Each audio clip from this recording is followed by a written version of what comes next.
नमस्कार मित्रों, स्वागत करता हूं आपका हमारे जेबी एनसीईआरटी मेड सिंपल के चैनल में। दोस्तों, आज के इस वीडियो लेसन के माध्यम से हम लोग डिस्कस करेंगे अपने ईवीएम के यूनिट 6 जो कि बेस्ड है इंट्रोडक्शन टू प्रोबेबिलिटी। इसका थ्योरी सेशन है। दोस्तों, इससे पहले हम लोग ऑलरेडी 5 यूनिट के थ्योरी सेशन और एमसीक्यू सेशन को आप लोगों को प्रोवाइड कर दिए हैं। जो कि पेड मेंबर है, मैंने उनको प्रोवाइड किया है। तो फ्रेंड्स, आइए जरा देखते हैं कि क्या क्या टॉपिक है जो कि इस चैप्टर में हमें समझना है। सबसे पहले हम समझेंगे दोस्तों कि हमारा इकोनॉमिक्स प्रोबेबिलिटी का बेसिक मैथमेटिकल डेफिनेशन क्या है। और दोस्तों, इस पर हमें समझना है कि कंडीशनल प्रोबेबिलिटी क्या होता है, व्हाट इज कंडीशनल प्रोबेबिलिटी। उसके बाद दोस्तों हम लोग समझेंगे रैंडम वेरिएबल क्या होता है। फिर हम लोग देखेंगे प्रोबेबिलिटी डिस्ट्रीब्यूशन कैसा होता है रैंडम वेरिएबल का। फिर एक्सपेक्टेशन क्या होता है, स्टैंडर्ड डेविएशन क्या होता है रैंडम वेरिएबल का। तो सबसे पहले प्रोबेबिलिटी डिस्ट्रीब्यूशन देखेंगे, फिर एक्सपेक्टेशन देखेंगे। फिर दोस्तों हम लोग देखेंगे बाइनोमियल डिस्ट्रीब्यूशन के बारे में, पॉइजन डिस्ट्रीब्यूशन के बारे में, नॉर्मल डिस्ट्रीब्यूशन के बारे में, then credit risk, value at risk and option valuation. So these are the important topic that we are going to discuss in this particular unit. Our CIB 2023 paid program. Basically, this is paid program which is launched as per the new syllabus. We are covering AVM, BFM, BRBL, AVFM and elective paper HRM. So in this plan, what you will get unit wise theory videos. You will get unit wise theory PDF. You will get unit wise MCQ videos and unit wise MCQ PDF. And after completing a particular module, I will provide you module wise quick revision session. So we have the following two plans available. The first plan is for video and PDF which cost rupees 799 per subject and rupees 449 for elective paper. The PDF cost is rupees 299 for subject and rupees 199 for elective paper. And if you opt for all these 4 plan together, then 20% off is there if you purchase all the subject together. To get more detail regarding all these, you need to WhatsApp me on this number. The number is provided on your screen. You need to WhatsApp me on this number, and also in the description section you can get the number. So let's just continue our today's session. So first of all दोस्तों, आज हम लोग probability को समझते हैं कि probability का basic definition क्या है। So first of all let's see introduction to probability. Probability का दोस्तों मतलब ये होता है कि chance of happening of an event, कि क्या चांस है, क्या पॉसिबिलिटी है कि कोई इवेंट हो जाए। जैसे मान लीजिए कि हम जो है एक पिकनिक के लिए प्लान कर रहे हैं एक वीकेंड में, लेकिन प्लानिंग से पहले हमने वेदर फोरकास्ट चेक किया और देखा कि क्या चांस है कि उस दिन बारिश होगी, तो उसके अकॉर्डिंगली हम लोग प्लान करते हैं, राइट। तो प्रोबेबिलिटी आपको एक न्यूमेरिकल मेजर देता है कि इस चांस होने का क्या न्यूमेरिकल मेजर है, इसको क्वांटिफाई करता है, right. So it quantify the chance of happening of an event. Probability quantify the chance of happening of an event. मान लीजिए कि 60% चांस है कि रेन उस दिन होगा, आपको प्रोबेबिलिटी से पहले लगे 60% चांस है कि रेन उस दिन होगा, उस वीकेंड में होगा, तो इस 60% को या आप 0.6 कहें, यही है प्रोबेबिलिटी ऑफ रेनिंग। इसे ही आप क्या कहेंगे, प्रोबेबिलिटी ऑफ रेनिंग कहेंगे।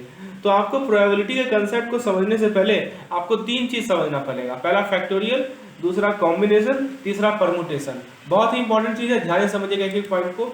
सबसे पहले बात करते हैं दोस्तों फैक्टोरियल की। फैक्टोरियल क्या होता है दोस्तों, जितने भी पॉजिटिव इंटीजर्स होते हैं जो कि लेस देन या इक्वल टू होते हैं गिवन पॉजिटिव इंटीजर से, उसका प्रोडक्ट होता है।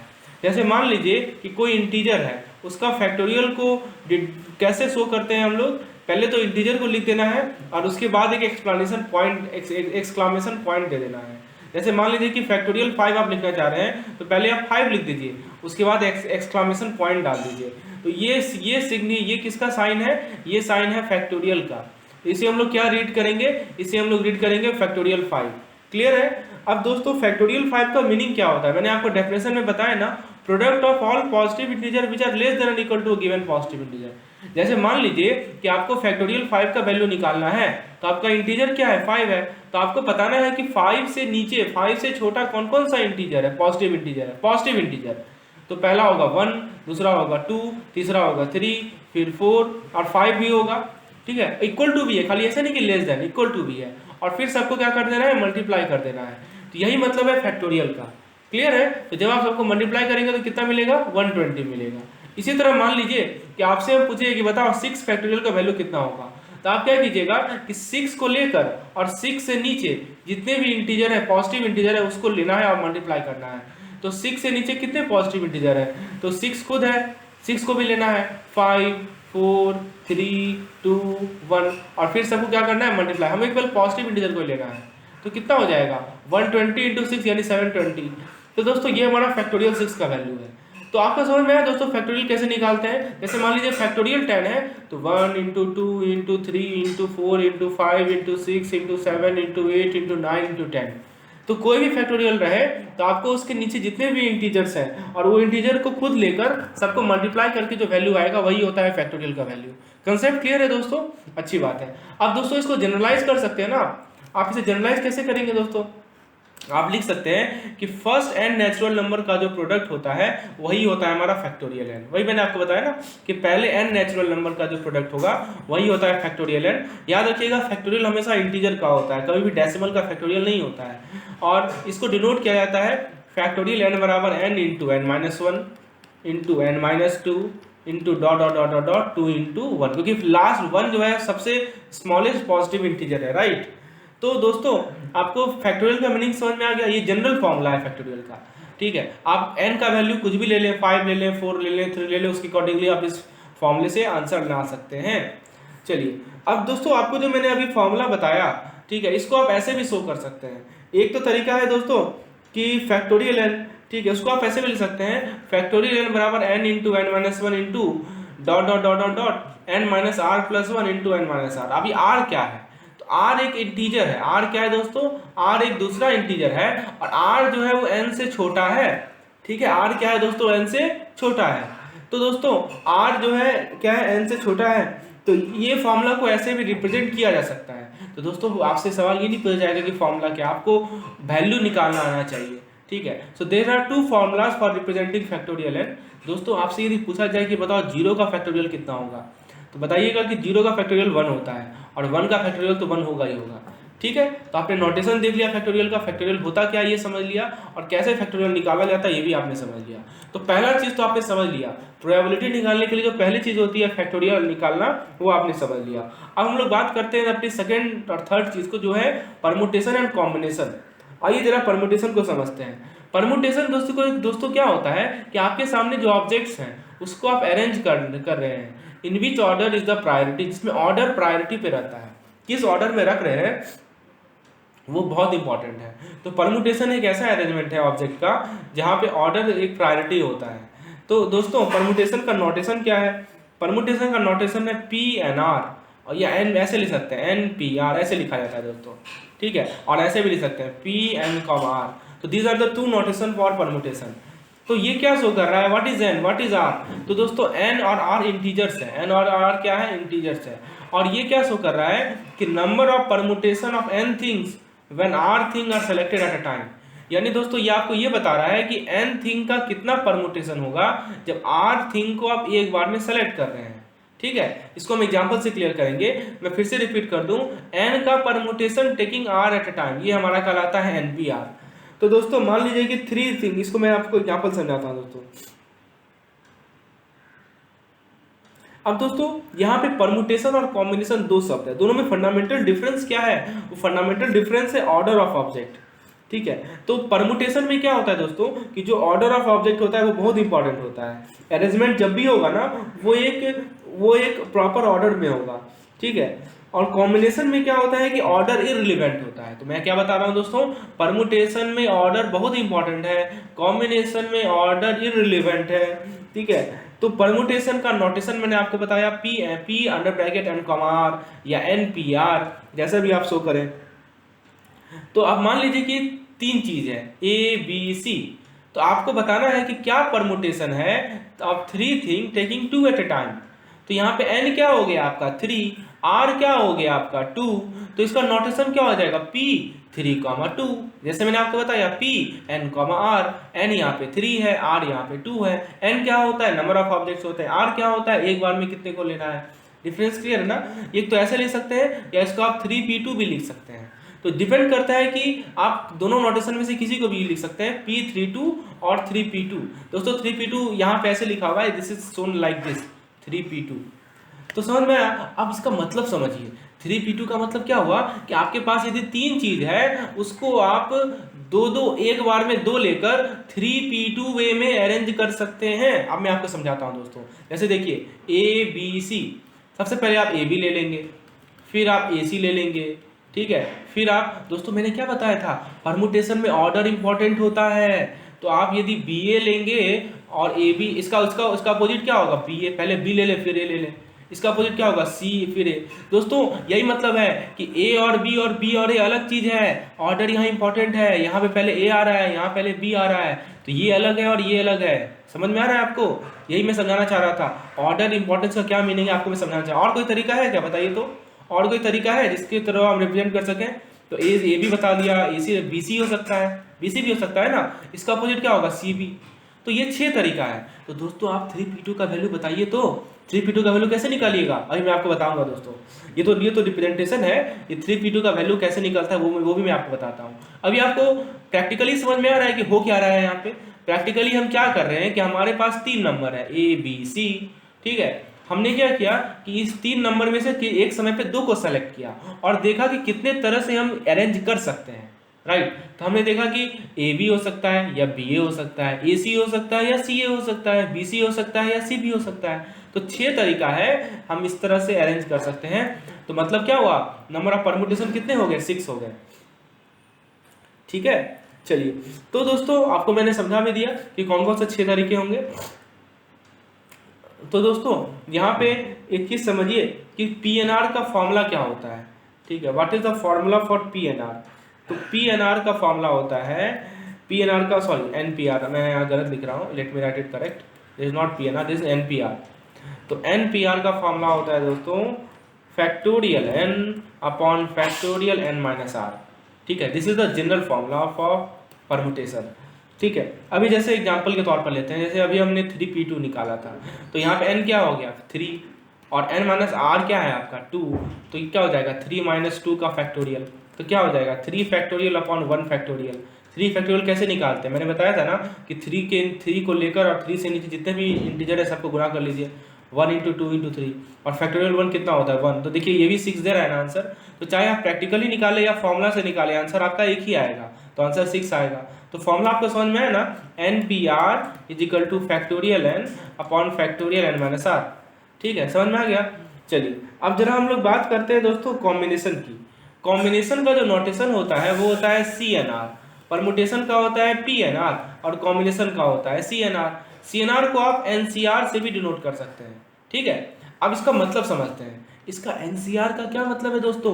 मैंने आपको परमुटेशन और कॉम्बिनेशन में बेसिक डिफरेंस क्या समझाया बताइए। मैंने ये बताया कि परमुटेशन में ऑर्डर इंपॉर्टेंट होता है, आप AB लिखें या BA लिखें दोनों अलग चीज है, लेकिन कॉम्बिनेशन ये कहता है कि आप AB लिखें चाहे BA लिखें दोनों सेम चीज है, ये दोनों अलग अलग नहीं है। इसीलिए कहा जाता है कि कॉम्बिनेशन में ऑर्डर इंपॉर्टेंट नहीं है, ठीक है। तो अब हम लोग कॉम्बिनेशन की बात कर रहे हैं। कॉम्बिनेशन का सिंबल होता है NCR, NR इंटीजर्स हो।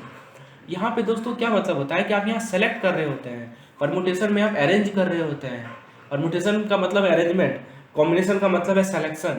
सिलेक्शन किस चीज का, n थिंग का, ठीक है, जिसमें से केवल r को ही सेलेक्ट किया जाएगा। हमारे पास टोटल n थिंग है, उसमें से केवल हमको r को ही सेलेक्ट करना है, तो हम लोग कॉम्बिनेशन का यूज करते हैं। तो कैसे आप समझेंगे कि परमुटेशन लगेगा या कॉम्बिनेशन लगेगा, तो डिपेंड करता है कि अरेंजमेंट है या सिलेक्शन है। यदि अरेंजमेंट होगा तो परमुटेशन लगेगा, यदि सिलेक्शन होगा तो कॉम्बिनेशन लगेगा। बेसिक कॉन्सेप्ट को क्लियर रखना है। अब एग्जांपल से समझते हैं इस चीज को। मान लीजिए कि हमारे पास 3 थिंग्स है, n कितना हो गया आपका 3 हो गया। आपको उसमें से इस 3 थिंग को ऐसा कॉम्बिनेशन करना है जिसमें एक समय पे 2 ही लेना है। तो कैसे रिप्रेजेंट करेंगे, r कितना हो गया आपका 2, तो इसका नोटेशन क्या होता है, NCR होता है ना। तो क्या हो जाएगा 3C2 हो जाएगा ना, 3C2 हो जाएगा, राइट। या इसको ऐसा भी लिख सकते हैं C3,2, जैसा भी आपको सुटेबल लगे लिखिए। लेकिन दोस्तों आप जरा बताइए तो कि आप 3 चीज है ABC, उसमें से 2 को सेलेक्ट करना है, तो कितने तरह से सेलेक्ट कर सकते हैं दोस्तों। या तो आप AB लिखेंगे, या तो आप AC लिखेंगे, या तो आप BC लिखेंगे, यही तो तरीका है सेलेक्ट करने का।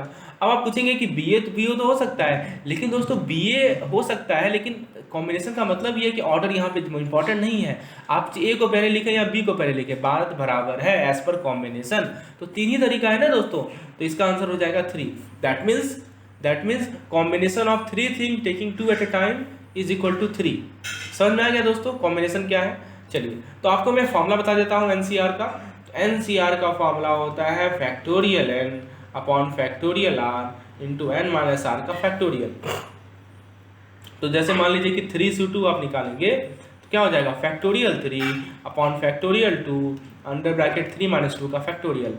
क्या हो जाएगा, factorial 3 upon factorial 2 into factorial 1। Factorial 3 कितना होता है, 1 इंटू 2 इंटू 3। फैक्टोरियल 2 कितना होता है, 1 इंटू 2। फैक्टोरियल 1 कितना होता है, 1। तो ये 2 कैंसिल हो जाएगा तो 3 आ जाएगा। समझ में कैसे 3 आया। चलिए, तो आपने परमुटेशन समझ लिया, कॉम्बिनेशन समझ लिया। परमुटेशन का मतलब अरेंजमेंट होता है। परमुटेशन में दोस्तों हम लोग ऑर्डर इंपॉर्टेंट होते हैं। कॉम्बिनेशन का मतलब सिलेक्शन होता है। कॉम्बिनेशन में ऑर्डर की कोई इंपॉर्टेंस नहीं होती है। ये चीज़ समझ में आ गया। अब दोस्तों परमुटेशन और कॉम्बिनेशन आपस में कैसे रिलेटेड है, तो इन दोनों में रिलेशन ये है कि P n r is equal to factorial r minus n C r. ठीक है, ये बेसिक सा रिलेशन है। इसको हम लोग प्रूफ कर लेंगे, लेकिन अभी फिलहाल आप उसको याद कर लीजिए। दैट मीन्स आप ऐसा कर सकते हैं, इसको आप ऐसे भी लिख सकते हैं दोस्तों। क्या लिख सकते हैं बताइए, इसको आप ऐसे भी लिख सकते हैं दोस्तों, मैं लिख के दिखाता हूँ। आप इसको ऐसे लिख सकते हैं कि P n r plus C n r is equal to factorial r. ठीक है, ऐसे भी आप लिख सकते हैं। तो this is how permutation and combination are related. अब मैं आपको कुछ एग्जाम्पल करके बताता हूँ। In how many way 3 pencil can be selected from 5 pencil. तो सबसे पहले ये कीवर्ड है सेलेक्टेड। जब भी आपको सेलेक्टेड दिखे तो समझ जाइए कॉम्बिनेशन का केस है। अब कॉम्बिनेशन तो आप समझ गए, कॉम्बिनेशन का केस है। तो दोस्तों क्या पूछ रहा है, कितने तरीके से आप 3 पेंसिल को सेलेक्ट कर सकते हैं 5 पेंसिल में से। ठीक है, तो मान लीजिए कि ये P1 है, ये P2 है, ये P3 है, ये P4 है, ये P5 है। ये आपके सामने 5 पेंसिल है। तो N कितना हो गया, 5 हो गया ना। और आपको कितना पेंसिल सेलेक्ट करना है, 3 पेंसिल सेलेक्ट करना है। तो R कितना हो जाएगा, 3 हो जाएगा। तो NC3 निकाल लीजिए। NCR का फॉर्मूला होता है तो क्या हो जाएगा 5C3। तो 5C3 में आपको फॉर्मूला मैंने आपको यूज करना बताया ना अभी। क्या होता है बताइए, 5C3 कैसे यूज करेंगे, 5C3 कैसे यूज करेंगे। तो फैक्टोरियल 5 अपॉन फैक्टोरियल। देखिए मैं आपको पहले फॉर्मूला लिख के बताता हूँ, एक चीज़ मैं आपको स्टेप बाय स्टेप बताता हूँ। ठीक है, मैं सही से लिख के बताता हूँ दोस्तों। NCR का फॉर्मूला बताइए क्या होता है, factorial n upon factorial r into n minus r का फैक्टोरियल। उसी तरह यहाँ पे क्या है, 5C3 है तो factorial 5 upon factorial 3 into 5 minus 3 कितना होगा, फैक्टोरियल 2। तो 5 का फैक्टोरियल कितना होता है बताइए, 1 इंटू 2 इंटू 3 इंटू 4 इंटू 5। 3 का फैक्टोरियल कितना होगा, 1 इंटू 2 इंटू 3। 2 का फैक्टोरियल कितना होगा, 1 इंटू 2। तो ये कैंसिल हो गया, ये कैंसिल हो गया, दोबारा में तो आंसर हो जाएगा 10। तो 10 तरीके से आप ऐसा कर सकते हैं।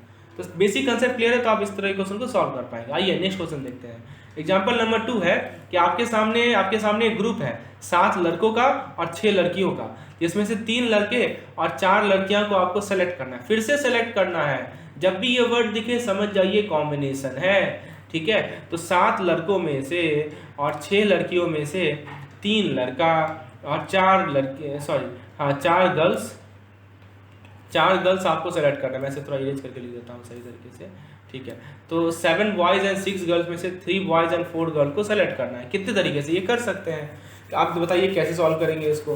तो दोस्तों देखिए समझिए, यहाँ पे 2 काम है। पहला काम है बॉय का सिलेक्शन और दूसरा काम है गर्ल्स का सिलेक्शन। तो पहले हम लोग एक एक काम कर लेते हैं, फिर दोनों को मल्टीप्लाई कर देंगे, राइट। तो पहले आप मुझे ये बताइए कि 7 लड़कों में से 3 लड़कों को कैसे सेलेक्ट कीजिएगा, तो 7C3 वे में, राइट। और आप ये बताइए मुझे कि 6 लड़कियों में से 4 लड़कियों को कैसे सेलेक्ट कीजिएगा, तो 6C4 वे में। और हमारा काम कब होगा, जब ये दोनों सिलेक्शन होगा ना, तो यहाँ पे मल्टीप्लाई होगा। इसे कहते हैं मल्टीप्लिकेशन प्रिंसिपल। दोस्तों प्रोबेबिलिटी में मल्टीप्लिकेशन प्रिंसिपल ये बताता है कि जब आपका काम यहाँ पे समझिए 2 काम है। पहला काम है 7 में से 3 को सेलेक्ट करना, 7 लड़कों में से 3 लड़कों को सेलेक्ट करना। दूसरा काम है 6 लड़कियों में से 4 लड़कियों को सेलेक्ट करना। और एक ओवरऑल काम है कि ये काम करना। तो हमारा काम कंप्लीट कब होगा, जब ये दोनों इंडिविजुअल काम कंप्लीट होगा ना दोस्तों। तो ऐसे केस में हम लोग मल्टीप्लिकेशन प्रिंसिपल को यूज करते हैं। बेसिक सा कंसेप्ट है। आप मुझे ये बताइए कि 7C3 का वैल्यू कैसे निकालिएगा। जरा फॉर्मूला को यूज करते हैं दोस्तों। देखिए 7C3 निकालना सीखते हैं। मैं यहाँ इसे इरेज कर रहा हूँ, ठीक है। तो 7C3 कैसे निकलेगा बताइए दोस्तों। आपको मैं एक ट्रिक बताता हूँ, जिसे आप बिना ज़्यादा दिमाग लगाए तुरंत निकाल पाएंगे। कैसे, देखिए 7C3 बोला है ना दोस्तों, तो factorial 7 upon factorial 4 into factorial 3, यही होगा ना 7C3। ठीक है, तो दोस्तों आप ये बताइए कि फैक्टोरियल 4, आप जब 7 फैक्टोरियल को 7 का फैक्टोरियल निकालेंगे तो 1 into 3 into 4 into 5 into 6 into 7 और जब फैक्टोरियल 4 निकालेंगे तो 1 इंटू 2 इंटू 3 इंटू 4, तो ये तो कैंसिल हो गया ना दोस्तों, ये तो दिमाग में कैंसिल कर लीजिए ना, क्यों इतना लिखना है। आप ये समझ लीजिए कि फैक्टोरियल 7 में से फैक्टोरियल 4 गया तो बचा क्या, 5 गुने 6 गुने 7।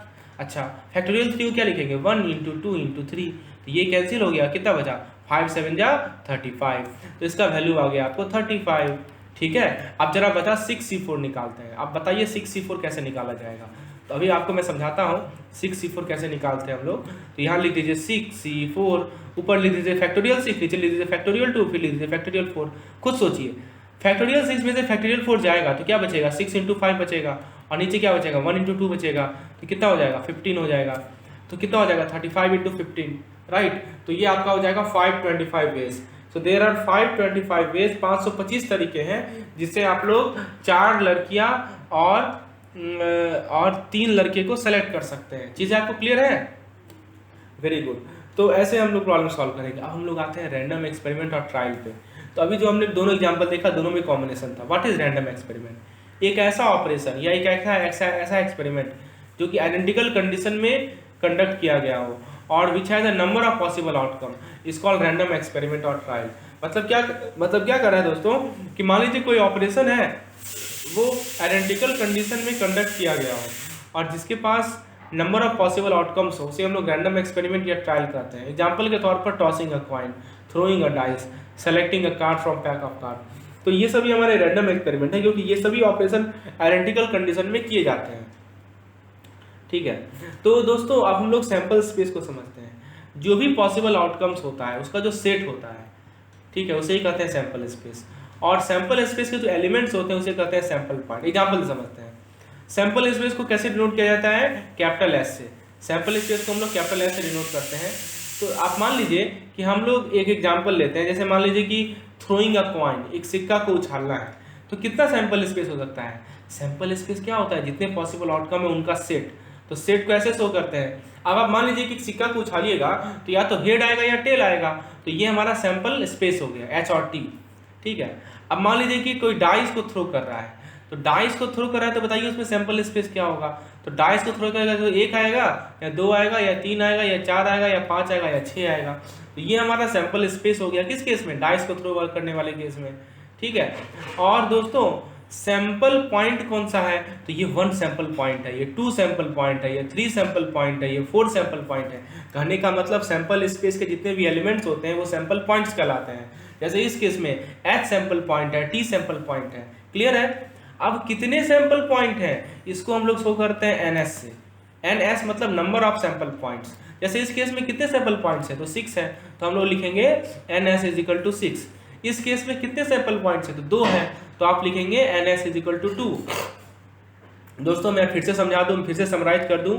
सैंपल स्पेस मतलब एक सेट होता है, आपके जितने भी आउटकम्स होंगे उनके सेट को सैंपल स्पेस कहते हैं। इसको हम लोग कैपिटल एस से डिनोट करते हैं। सैंपल स्पेस के अंदर जितने भी एलिमेंट्स होते हैं उसको हम लोग सैंपल पॉइंट्स कहते हैं। अब दोस्तों यदि कितने नंबर ऑफ सैंपल पॉइंट्स हैं उसको हम लोग NS से डिनोट करते हैं। So these are the basic thing that you have to keep in mind.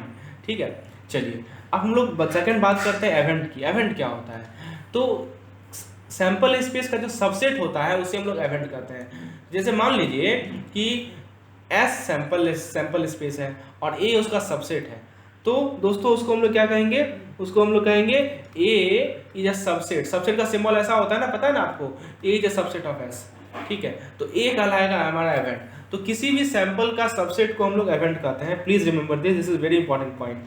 ठीक है, अब दोस्तों ये एग्जांपल से समझते हैं इस सबसेट को। मान लीजिए कि डाइस को आपने थ्रो किया तो सैंपल स्पेस क्या आएगा, 1 2 3 4 5 6। लेकिन दोस्तों मान लीजिए कि ऑड नंबर आना, ये एक इवेंट हो गया ना, गेटिंग एन ऑड नंबर। तो क्योंकि इसके अंदर ऑड में क्या है, या तो 1 होगा या 3 होगा या 5 होगा, तो ये हमारा A हो गया। ये भी एक सेट है, ये जो हमारा इवेंट है वो भी एक सेट है, लेकिन वो सबसेट है। किसका सबसेट है, आपको देखने से नहीं लग रहा है कि इसका ये सबसेट है, बिल्कुल सबसेट है। तो इवेंट एक सबसेट होता है हमारे किसका, सैंपल स्पेस का। अब हम लोग इवेंट के टाइप के बारे में बात करते हैं। सबसे पहला इवेंट है सर्टेन इवेंट। तो यदि सैंपल पॉइंट जो इवेंट के हैं वो सैंपल पॉइंट सैंपल स्पेस के बराबर हैं तो कहा जाएगा सर्टेन इवेंट। अब मान लीजिए कि किसी डाइस पे 1 से 6 के बीच में नंबर आने का इवेंट, तो ये कैसा इवेंट है? सर्टेन इवेंट है। क्यों सर्टेन इवेंट है? क्योंकि आपका डाइस को जब आप थ्रो करेंगे तो जो आपका सैंपल स्पेस बनेगा वो भी ऐसा ही रहेगा, और जब आपका यहाँ जो इवेंट का जो आउटकम आएगा वो भी ऐसा ही आएगा, क्योंकि ये 1 से 6 तो आ सकता है ना, 1 से 6 ना कुछ आएगा, 7 तो आ नहीं सकता है। तो जब भी सैंपल स्पेस का सेट और इवेंट का सेट सारे के सारे सैंपल पॉइंट सेम हो तो उसे हम लोग सर्टेन इवेंट कहते हैं।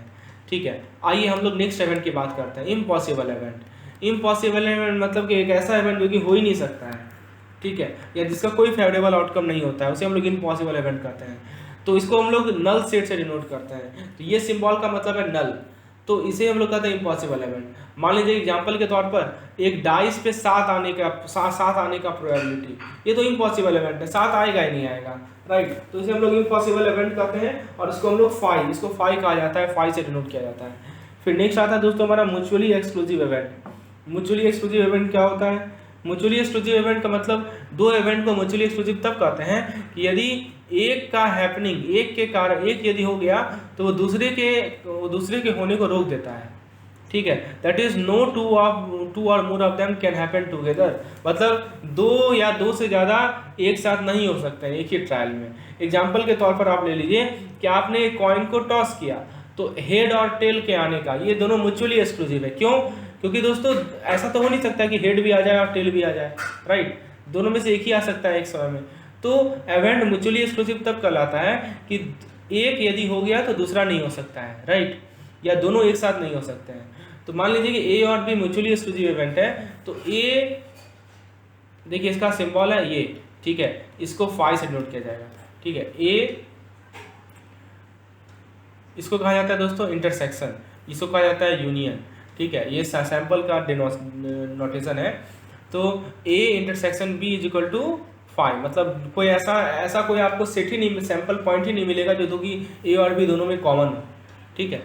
मतलब ए वाला सेट में और बी वाले सेट में कोई कॉमन सैंपल पॉइंट आपको नहीं मिलेगा। चौथा तरह का जो सेट होता है वो होता है equally likely event. Equally likely event मतलब ये होता है कि they have equal chance to occur, मतलब दोनों का होने का चांस इक्वल है। मतलब क्या हुआ कि ट्रायल का जो आउटकम होगा वो इक्वली लाइकली तब होता है कि जितने भी रेलिवेंट एविडेंस है सभी को हमने कंसिडरेशन में लिया है और किसी को एक को हम प्रीफर नहीं कर रहे हैं। जैसे एग्जांपल में हम एक डाइस को जब थ्रो करते हैं तो जितने भी 6 फेसेस हैं, 6 फेसेस की इक्वली लाइकली है, राइट। फिर नेक्स्ट आता है हमारा एग्जॉस्टिव इवेंट। एग्जॉस्टिव इवेंट क्या होता है? हमारे इवेंट्स के जो सैंपल पॉइंट्स हैं वो साथ साथ सैंपल स्पेस को जब कॉन्स्टिट्यूट करते हैं तो वो एग्जॉस्टिव इवेंट कहलाता है, ठीक है। तो एग्जॉस्टिव इवेंट का मतलब क्या हुआ कि जैसे मान लीजिए कि ए और बी एग्जॉस्टिव इवेंट है किसी सैंपल स्पेस का, तो ए यूनियन बी जो होगा वो क्या होगा? एस होगा, सैंपल स्पेस होगा, ठीक है। तो हमने म्यूचुअली एक्सक्लूसिव इवेंट देखा, एग्जॉस्टिव इवेंट देखा, फिर हमने इम्पॉसिबल इवेंट देखा, सर्टेन इवेंट देखा। अब एग्जांपल से समझते हैं दोस्तों। जैसे मान लीजिए कि रैंडम एक्सपेरिमेंट है हमारा, थ्रोइंग अ डाइस, तो हमारा सैंपल स्पेस क्या हो गया बताइए? सैंपल स्पेस हो गया 1 2 3 4 5 6, ये सैंपल स्पेस हो गया, और ये 1 2 3 4 5 6 हमारे सैंपल पॉइंट्स होंगे। हमारा पहला इवेंट है ए, इसमें है ऑड नंबर का इवेंट, तो ये इसका सेट क्या होगा? 1 3 5। दूसरा इवेंट है बी जो कि है दोस्तों एवन नंबर, गलती से यहाँ ऑड लिखा गया है, ये क्या है? Even number. तो बी क्या हो जाएगा बताइए? इसके अंदर हो जाएगा 2 4 6। अच्छा, तीसरा है इवेंट सी है इवेंट ऑफ मल्टीपल ऑफ 3। तो मल्टीपल ऑफ 3 क्या क्या होते हैं? 3 6। तो यहाँ पे ए यूनियन बी जरा देखिए, ए यूनियन बी मतलब इसका मतलब होता है यूनियन। ए यूनियन बी का मतलब क्या हुआ कि आपको इसके अंदर जो 3 सैंपल पॉइंट है और इसके अंदर जो 3 सैंपल पॉइंट है सबको एक साथ ले लेना है। तो 1 2 3 4 5 6 वो किसके बराबर हो जाएगा? सैंपल स्पेस, सैंपल के बराबर, यही ना सैंपल है हमारा, ठीक है। तो चूंकि जब ए यूनियन बी हम कर रहे हैं तो वो सैंपल स्पेस के बराबर आ रहा है, तो हम कह सकते हैं कि ए और बी कैसा इवेंट है? एग्जॉस्टिव इवेंट है। लेकिन क्या ए यूनियन सी में ऐसा होगा क्या? नहीं होगा, क्योंकि ए है, ए यूनियन सी जब आप करेंगे ना तो 1 3 5 6 ही आएगा, लेकिन ये तो पूरा सैंपल स्पेस है नहीं, सैंपल स्पेस में 1 2 3 4 5 6 है, तो ए यूनियन सी जो है सैंपल के बराबर नहीं है, इसीलिए ए और सी एग्जॉस्टिव इवेंट नहीं है। तो एग्जॉस्टिव इवेंट जब भी एग्जॉस्टिव इवेंट्स होंगे तो 2 इवेंट कम से कम होंगे ही होंगे, और वो एग्जॉस्टिव इवेंट तब कहलाते हैं जब उन दोनों का यूनियन जो है सैंपल स्पेस के बराबर हो। तो दोस्तों आज के इस वीडियो लेसन को हम यही समाप्त करते हैं। हमने आज क्या क्या देखा एक बार क्विकली रिकॉल कर लेते हैं दोस्तों। आगे अगले का लेसन हम लोग पेड मेंबर को प्रोवाइड करेंगे। यदि आप भी इच्छुक हैं इस तरह के वीडियोस को प्राप्त करने का तो प्लीज मुझे इस नंबर पे व्हाट्सएप करें। डिस्क्रिप्शन में आप इसका लिंक देख सकते हैं दोस्तों। और आप पेड प्लान ऑप्ट कीजिए, आपको मैं सारा डिटेल बताऊंगा, एक एक चीज को क्लियर करूंगा। एक बार क्विकली रिकॉल कर लेते हैं क्या क्या चीज हमने डिस्कशन किया। तो दोस्तों मैं आपको प्रोबेबिलिटी के बारे में बताया कि प्रोबेबिलिटी बेसिकली चांस को मेजर करता है कि वो इवेंट होगा या नहीं होगा, ये इसका न्यूमेरिकल मेजर देता है। फिर मैंने आपको फैक्टोरियल के बारे में बताया। फैक्टोरियल को ऐसे डिनोट किया जाता है, फैक्टोरियल का मतलब ये होता है कि उस पार्टिकुलर इंटीजर से जो नीचे के नंबर है और वो नंबर खुद उसका मल्टीप्लिकेशन फैक्टोरियल को रिप्रेजेंट करता है। फैक्टोरियल का मैंने आपको जनरल सिंबल शो किया।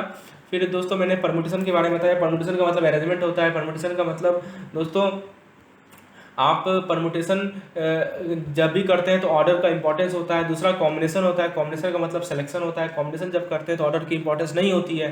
परमुटेशन को हम लोग शो करते हैं दोस्तों एनपीआर से या पीएनआर से, ठीक है। इसका फॉर्मूला होता है factorial n upon factorial n minus are.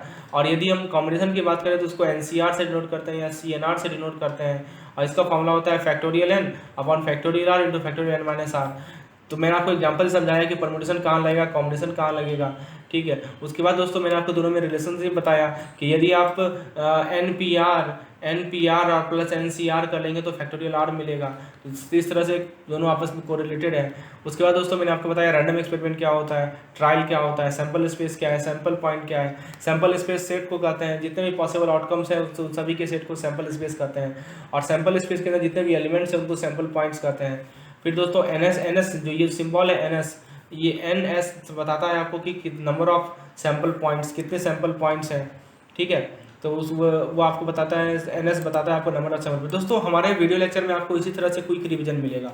हर एक चैप्टर के खत्म होने पे और अगले चैप्टर के शुरुआत होने पे सभी को क्विक रिवीजन करेंगे। जितना बार आप देखेंगे, जितना बार आप सुनेंगे, उतना बार आपके दिमाग में चीज़ बैठेंगी, ठीक है। फिर हमने इवेंट्स के बारे में बात की।